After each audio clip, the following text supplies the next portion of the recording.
Bien, salut les bikers, comment allez-vous? Ça fait un moment qu'on s'est pas vu comme ça. On se retrouve aujourd'hui, une vidéo, mais ça de toute façon tu le sais. Au montage d'accessoires à 80% chinois, je suis désolé pour les anti-AliExpress. C'est pas mon cas, je suis pas du tout anti-AliExpress, Banggood. Surtout Banggood pour le coup, parce que Banggood ils m'ont envoyé pas mal d'accessoires gratuitement, hein, forcément. Je te rappelle que c'est un partenaire depuis mon ancienne chaîne YouTube, Banggood. Je te dis vite fait mon avis, comme ça évite les commentaires un petit peu haineux sur les sites chinois.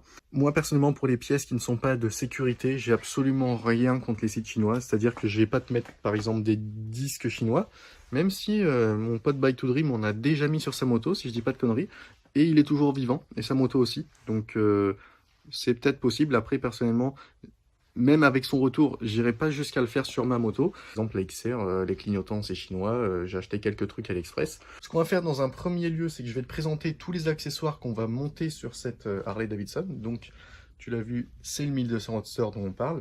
On va les monter. Je pense qu'on va pas tout monter en une vidéo pour la simple et bonne raison que je suis seul. Voilà, j'ai ni mon chinois ni Valentin, donc ça, voilà, je suis seul. Je vais te présenter un peu tout ce que j'ai. Il y en a, ça fait plus d'un an que je les ai. Je les ai achetés au premier confinement et du coup, je les ai jamais montés. Donc voilà. Alors, on a ici deux valises rigides envoyées gentiment, gracieusement par Banggood. Ça vaut une centaine d'euros, je crois. Donc on est beaucoup moins cher que des valises rigides que tu prendras de marques spécifiques Harley Davidson ou de marques qui font du Harley Davidson, des accessoires Harley. Banggood m'a aussi envoyé un bloc disque alarme. J'étais censé vous en faire gagner un pour Noël. Voilà, donc déjà tu sais que ça fait un moment que je les ai reçus, mais étant donné que je n'ai pas fait les vidéos, c'était pas le cas. Je vais voir avec eux si je peux vous en faire gagner. Ça vaut une quinzaine d'euros, ça marche nickel. Bon, c'est pas SRA ni rien, mais ça marche nickel. Une bulle, enfin c'est une face avant, je sais pas comment dire, voilà, qui se met ici comme ça. Alors ça, je l'ai pris juste pour la vidéo. Honnêtement, je suis pas fan à 100% du look, même à 2%. Donc je le mettrai peut-être pour la vidéo, mais en tout cas, je compte pas le mettre. Donc ça, par exemple, je vais sûrement vous le faire gagner, hein. Pareil, c'est du chinois, mais la qualité est très bien. C'est du plastique dur, il n'y a pas de problème. Pour Banggood, parce qu'après, c'est des achats personnels. Banggood, dernier accessoire, c'est ça. Donc ça, il y en a peut-être qui ont déjà compris ce que c'était. C'est une sirène. Donc ça, le bouton bleu, c'est un putain de gros klaxon. Ça, c'est une sirène de pompier et ça, c'est une sirène de police, enfin des trucs comme ça. Ça, c'est juste parce que je suis un gamin. Voilà, donc je leur avais demandé de m'envoyer ça, ils me l'ont envoyé. Et je vais essayer de le caler sur mes moustaches. Voilà, quelque part ici, comme ça, là, tu vois. Et ça va être bien fun. Je l'ai essayé tout à l'heure en me branchant directement sur la batterie, ça fait un bruit de ouf. Donc j'ai bien hâte de le mettre sur la moto, je pense que je vais bien m'amuser avec ça. Ah, c'est aussi envoyé par Banggood, ce sont des caches vis. De quel côté c'est? C'est de ce côté-là. Voilà, c'est juste des petits caches pour mettre sur les vis ici. Donc là, je suis en train de mettre mes supports des valises pour faire un essai et voir ce que ça donne. Un peu chiant, c'est qu'il y a l'amortisseur qui est vachement diagonal. Donc ça fait que la valise doit être quand même vachement reculée pour pas venir se poser dessus. Et moi, en plus, je dois prendre en compte le fait que de ce côté, j'ai la plaque. Donc les valises doivent être suffisamment surélevées pour pas être sur la plaque. Et vu que la plaque, j'ai pas envie de la changer d'endroit. Ou alors peut-être la foutre sur la valise si je les laisse. Enfin bref, plein de trucs à voir. Mais voilà, donc là, je fais un montage à blanc des trucs, donc des supports. Je vais faire la même chose de l'autre côté pour essayer de jauger à quelle hauteur je mets les valises. Et ensuite, je pense que je vais faire les trous, je vais poser les valises. Bon, du coup, là, j'ai mis à gauche, comme je vous ai dit, pour faire par rapport à la plaque. Et en fait, il faudrait que je vire la plaque de là, parce que vous voyez, là, on est à peine au-dessus de la plaque. Et ce qu'il y a, c'est que la plaque, du coup, elle est vraiment plus visible. Donc, je sais qu'il faudrait que je la change de place, et j'ai pas du tout envie de faire ça. Donc, je vais pas les mettre à gauche. Enfin, celle de gauche, je vais pas la mettre. Je vais juste mettre celle de droite.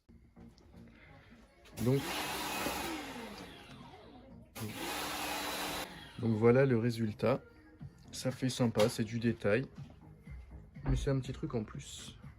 Du coup là je passe au poignet. Donc je vais mettre les poignets RSD. Donc ça va, c'est pas très compliqué à enlever. Le seul truc c'est que les poignées d'origine se prennent dans la cocotte. Donc il faut enlever la cocotte pour pouvoir enlever la poignée. Parce que cette partie là est dans la cocotte. Ce qui permet à ta poignée en fait de ne pas se barrer en roulant. Donc en fait l'axe d'origine je vais le laisser sur l'origine. Et je vais faire comme ça. Et ensuite, il y a un axe qui est fourni forcément avec l'Ereos qui va faire qu'en fait, Mon réservoir, plutôt que d'être ici, il sera vers mon doigt, là, il sera 5 cm au-dessus. Donc on va essayer tout de suite voir ce que ça rend. Et si ça rend bien, que ça me plaît et que du coup je décide de les laisser, il faut que j'enlève tout, donc que j'enlève le réservoir. Et là, il faut que j'enlève les caches en plastique avec tout le câblage et que je refasse le câblage pour le passer sous le réservoir. Et en fait, c'est ça qui va nous faire le joli trou entre le cadre et le moteur.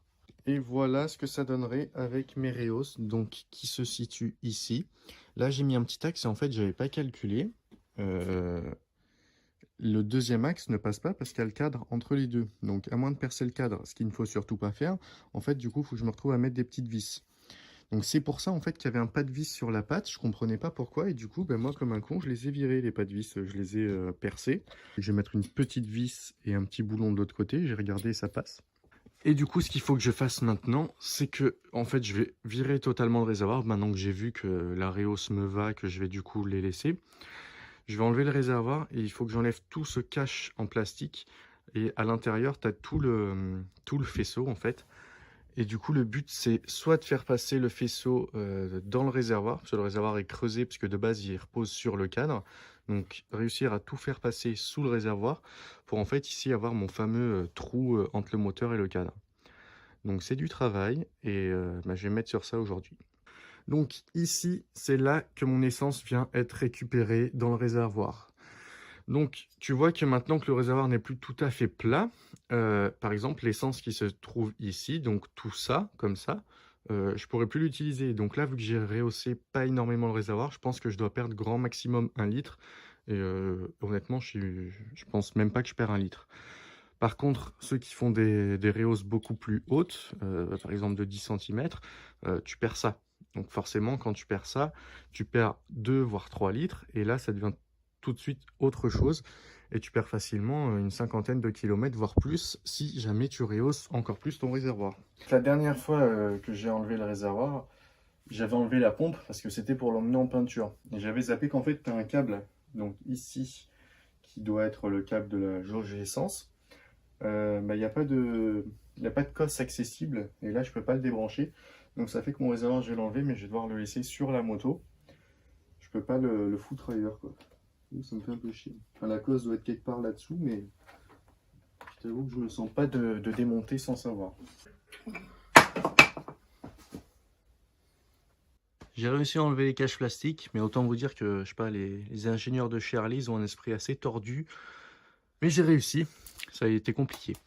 Donc, maintenant, j'ai tous les câbles qui sont nus, quoi. Donc, en fait, ça, ce que je vais faire, c'est que je vais mettre du Chatterton sur chaque rangée de câbles pour les protéger, étant donné que maintenant, ils seront plus ils seront plus cachés par des caches en plastique, quoi. L'avantage, c'est que là, toutes les prises sont différentes, donc je vais pouvoir les débrancher sans avoir peur de me tromper au moment de les rebrancher. Et après, j'espère que je vais avoir assez de câbles pour faire passer sur le cadre. Mais bon, il n'y a pas de raison que les autres y arrivent et moi non. Donc c'est que techniquement, il y a suffisamment de câbles. Là, je viens d'enlever ma bobine qui se situait juste ici. Je vais enlever les deux vis là et je vais les mettre sur mon nouveau support. Mon support de bobine va être ici. Normalement, quand tu changes ta bobine de place, donc que tu la déportes, tu changes tes câbles de façon à avoir deux petits pour que ça fasse un truc joli. J'ai pas encore commandé les câbles, donc je vais avoir un petit qui est d'origine et le grand. Et quand je les changerai, j'en mettrai des jolis de couleur. Mais en attendant, ça va faire le taf. Donc voilà, le déport est fait.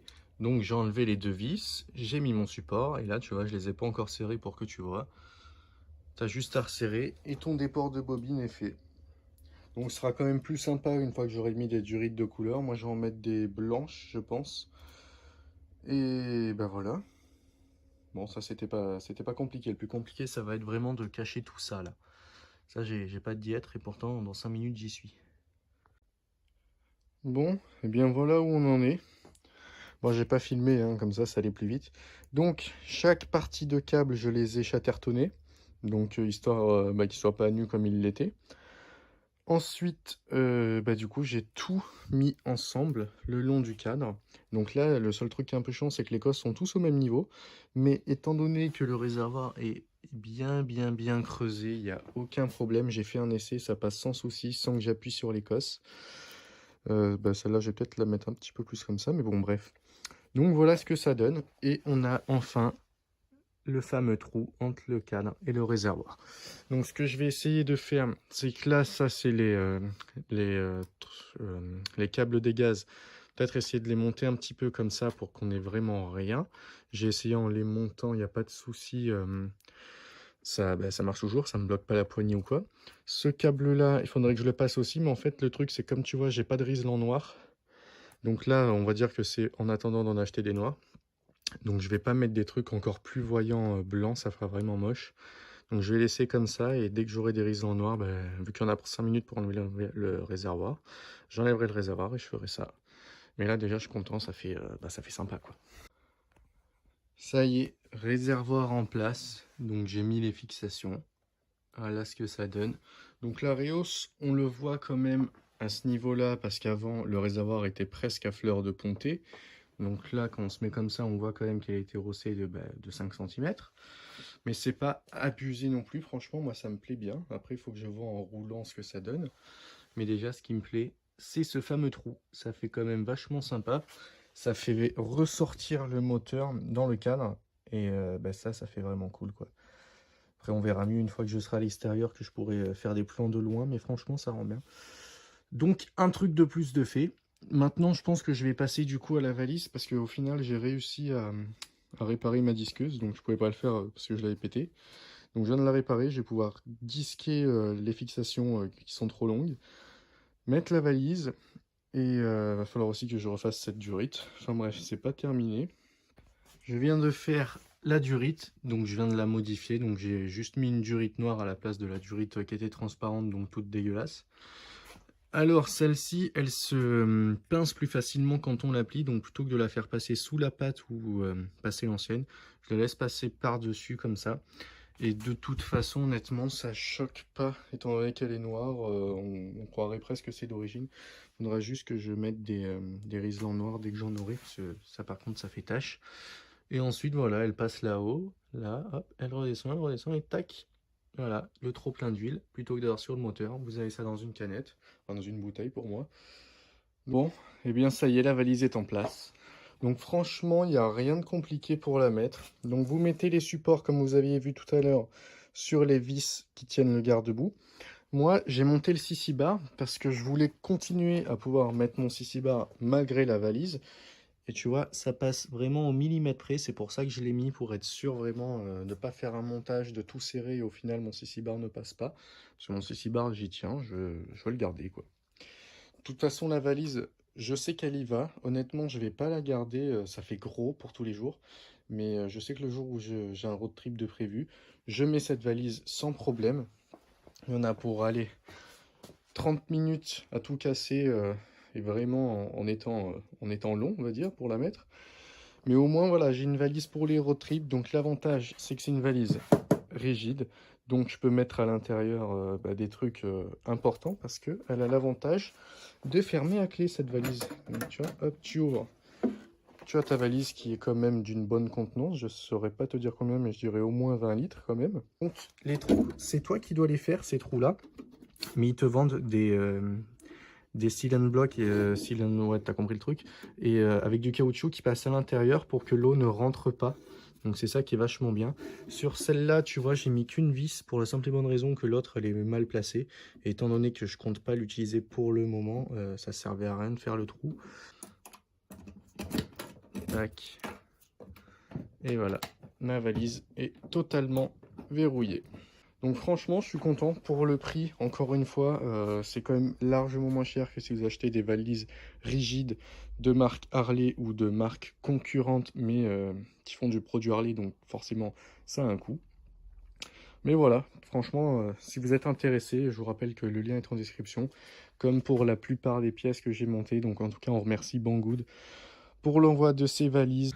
On se retrouvera peut-être pour la fin, je sais pas si je filmerai ou pas, donc refaire le câblage des feux arrière. Trouver un endroit pour mettre les feux arrière aussi, parce que comme tu peux le voir, je peux plus les mettre où ils étaient, c'est-à-dire là en fait, entre la valise et le sabre.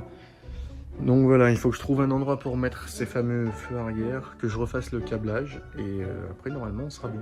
Bref, merci d'avoir regardé cette vidéo les bikers. J'espère que ça vous a au moins diverti et que peut-être que certains ont appris des choses, même si c'est vrai que je peux pas trop vous filmer quand je fais les trucs, pour la simple et bonne raison que c'est soit je filme, soit je fais, malheureusement. Mais voilà, si vous avez des questions, n'hésitez pas, j'y répondrai. La bise des bikers.